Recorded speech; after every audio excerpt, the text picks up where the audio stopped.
It's actually being done in conjunction with a microbiology professor at Cal State Fullerton in the US. Oh yeah, Cal State? Really a basic test again, and I like to keep these as simple as we possibly can. We start out with a petri dish, just a little glass dish. And on the bottom of that dish, we add something called nutrient agar. It's basically beef broth. And it serves as kind of food for bacteria to grow on. Okay? Then what you do is you take little paper discs, and on those discs you can place our oils. And on one of those discs, actually the top one in this diagram, we never add oil because that's a negative control, just to make sure it's working properly. But what happens then is you take these discs, you put them on top of the nutrient agar, and then you inoculate it with bacteria. You add bacteria into the bowl. And the bacteria grow very rapidly. We put this into a warm oven that's kind of moist. It's a nice place to grow bacteria.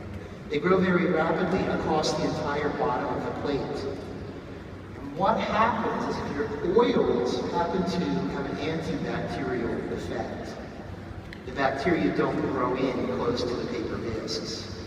So what you get is something that looks like this. This is a diagram showing the bottom of the plate completely filled in with bacteria. There is a ring around the discs that happen to have an antimicrobial on there.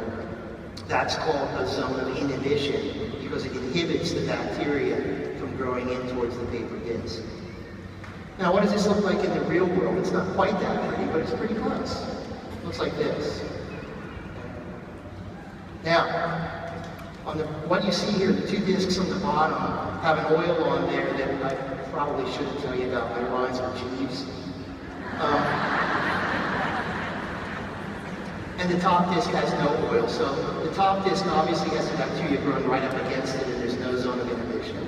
The bottom one shows the zones of inhibition around them.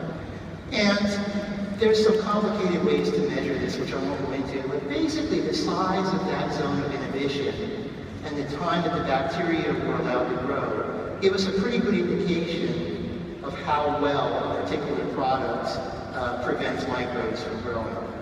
So again, this isn't ready for prime time yet.